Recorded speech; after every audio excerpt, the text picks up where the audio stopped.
June 2025 recommendations.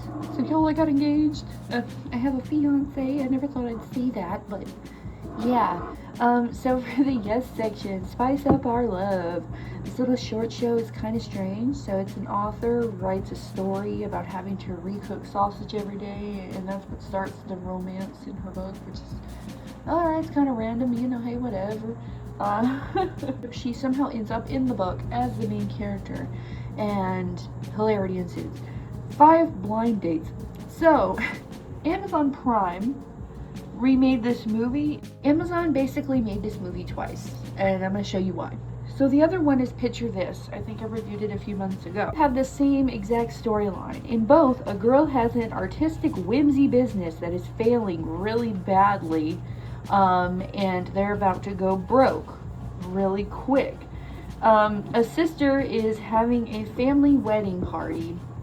Before her wedding, she finds out from a fortune teller that says she will find her true love in 5 dates. This also happens in both. She loses her temper on her family at her wedding rehearsal. This also happens in both. Both of them, the sister says, don't come to my wedding. She stays in her apartment depressed for a week. And her friend that is a guy also says that he is her 5th date. In both movies, he has a crash out in her store that goes viral because people aren't appreciating what artistic thing she is doing at her establishment. It goes viral. Then people actually start coming into her store in both of these movies. These movies have the exact same story all the way through and are only a few years apart. I actually did like this movie versus I did not like Picture This. It's really lazy. I'm just gonna say that. Killer Heat, after she has someone killed and it kind of feels like she didn't really need the extra steps, but you know, whatever.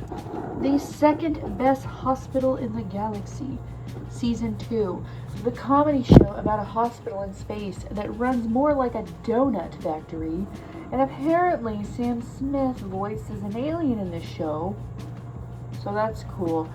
Cold Case, the Tylenol murders. This case is something I've always heard about but never really watched something on, and is exactly why I'm afraid to take capsules of any kind. The Apothecary Diaries. Show's amazing. It's so cute. I love this genre of anime. It's so sweet. The romance is amazing. It's kind of a subplot to the main story, which is my favorite. The love story is definitely not the main focus of the show. The main character is very well written, very interesting. She has a good backstory. I like her motivations. I think she's just very well written. The show's structure is perfect, and I can't wait for more. 24 and 24, Last Chef Standing. This is the most out-of-pocket cooking show I've ever seen. They keep 24 chefs up for 24 hours straight, cutthroat competition. For some reason, it all takes place on one day, so that's crazy. Fear Street Prom Queen. I love the Fear Street books, I always have. They were some of my first reads.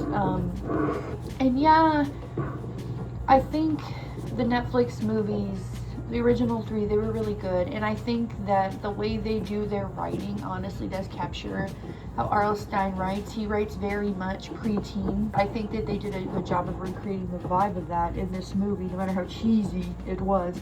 The Fear Street trilogy was really good. I do hate how much in all of the movies they really lay on that shady cider thing, because they want this to be like a Outsiders Riverdale kind of thing, which sucks either way, so we should stop doing that. Paid homage to the 80s, and with a fun little horror slasher, Trap. His dad takes his daughter to a concert for a Lady Raven concert, and I do appreciate that they made her seem like a real pop star, and I actually quite enjoyed it, because they didn't have to try so hard on the pop star, you know. So our main character is a serial killer, and they set up an entire fake concert to catch him in a trap, like, to, you know how expensive that would be? Like, that would never really be a thing. I enjoyed this movie a lot, but the third act I felt like was really, really rushed. I feel like they could have done something else. Extraordinary Attorney Woo. An attorney who's autistic joins a law firm, and it's very lighthearted, and she's acting so well. Like, the actress does an amazing job, and it's just a really nice little show. Lost in Starlight. The animation is a little distracting, to be honest. It could be just a artistic choice, but I don't like it, to be honest. But besides that, it's pretty cute. Very original story, interesting. Love, Death, and Robots season 4. This season had some really memorable parts. My favorite is the first episode with like the Spider Queen alien thing. And then the episode with the writers where they're writing dinosaurs for rich people's entertainment. Like that, I would love a whole series on that. Like honestly. It made me want to know a lot more about both of their worlds. I thought those were both really interesting. A salad bowl of eccentrics. So girls from a fantasy world get brought to our world and hilarity ensues. And the opening and closing songs slap. Premonition. A wife lives between two worlds. One where she's having premonitions about the death of her husband, and the other one where he is dead. It's very well done. Get a clue. So apparently this takes place in the same universe as Hannah Montana, because If Cupid Had a Heart was playing on the radio during the movie, which is a nice little touch. Young Lindsay Lohan is a junior reporter in this and does such a good job, and it's amazingly acted. Mickey 17. The premise is very nice. After you get past the opening, it takes off. Like it's a little bit slow in the beginning, but it does take off. Mickey's recopied over and over again because he's a clone to test on a new planet. And they do every single thing you can think they can do with this premise, and I appreciate that. It was really interesting. Caddo Lake. This movie's really confusing. I recommend just watching it because I was very much confused through it versus me explaining it. So, Cabin in the Woods. This is a docu-series about people getting killed in their cabins. Chronicle. This was filmed in an amazing way. Kind of like only on security cameras or characters operated by our characters. So kind of like a family-owned camera or anything. Very unique style. Kids get superpowers, and it's cool to see powers in the hands of irresponsible, unstable teens. Inception. I've always heard this movie was groundbreaking, and yeah, it is. But the premise is the best part of this movie, and the cast is really great. The movie's very well acted, and it looks amazing. Chopped Sweets. Always loved Chopped. As I was a Food Network kid, I used to watch Food Network all the time. America's Sweethearts, Dallas Cowboy Cheerleaders Season 2. Loved last season so much. Do I like football? No. Do I like the Dallas Cowboys? Well, no. But I do love cheerleaders, and I love competition shows, so that's fun. Chefs compete by making famous snacks, and it looks really, really hard. Fred and Rose West, a British horror story. Children that got harmed. It's just really sad. 4 Weddings. Since me and my boyfriend got engaged, we've been watching this for wedding ideas and wedding inspirations, also wedding do's and do nots, things that you think would turn out good and then they just don't turn out good. So it's been a fun watch. I used to watch it all the time with my mom, but now like actually watching it for wedding ideas and like for research actually is pretty cool. Medalist. We got another ice skating show, y'all. Since I won't be getting any seasons of Yuri on Ice anytime soon, this will do. A plane crashes on a dangerous island with criminals, and our pilot and a criminal team up action style to save the day. Bad influence, dark side of kidfluencing. Kidfluencing is so gross and so stupid and so pathetic. But don't get me started on that situation.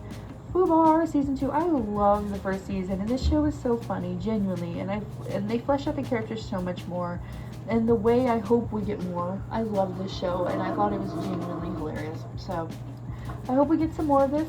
K-pop Demon Hunters. This idea is very unique. K-pop stars are reincarnated hunters that protect the world with music. It's a great idea, and the art style is amazing. Character designs are beautiful. The music is amazing as well. Animation, characters are great. It's just all around solid movie. Very well written, great. Artistically, it's beautiful. Now in the meta section, another simple favor. I hate that we're in a time where everything has to be a remake or a sequel that makes no sense.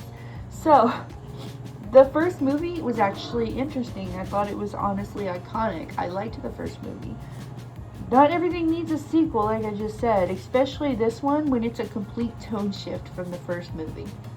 Don't waste your time with this one. Hells. A girl dies and goes to hell school, and that's the movie. A model murder. So in this universe, they don't have OnlyFans. The website is called Model Fans, and it's where people can talk to their favorite models. Like anyone has a favorite model. I mean, maybe some people do, but it's pretty rare. And they basically do sex things on there. So it's basically OnlyFans, but for models. So that's interesting. But then the girl gets a stalk. The girl gets a stalk. It's rose red. The opening scene was great, but after that it fell off for me. Now for the no section. Don't turn out the lights. I believe this is based on a book, like everything ever. So don't turn out the lights. All the characters are awful.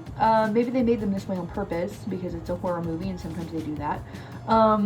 Most of the events you can see coming and the writing was really bad. Anyway, Snow White. Whenever this was first announced, I made, not a video, but in another review, I wrote that I rewatched the original Snow White and I was like, still holds up, it's great. You know, for what it is, it's a fantasy fairy tale. It's not, you know, it's not supposed to be that deep. I knew this was going to be bad, and I was honestly not going to waste my time watching it because I already knew it was going to be bad. None of these live action remakes are ever good. But on Father's Day, I was like, let's watch this. We can make fun of it. And it'd be funny to watch. Well, so most of the cast can't sing, which I honestly didn't expect from a musical, that most of the cast actually cannot sing, and enough auto-tune can't fix that. Most of the songs are not good, because the original Snow White, if you have not watched it in a while, it's considered a musical, yes, but there are not very many songs in it. And for the majority, Snow White sings most of them, and the dwarves sing another. It's just not a very musical movie, you know, for what it is. So they made up a bunch of new original songs for this movie, and most of them are terrible. And they'll sing every other sentence, and then they'll stop in the middle of it, and then there's not actually a song, they were just singing the words. It just spits wrong. The same exact ending, basically, and the same events still transpired, but with an extra hour and a half of mess that didn't need to be there, and extra confusion that didn't need to be there. They basically did the same movie, but worse, that cost more money, with extra steps. Straight trash. Don't watch it.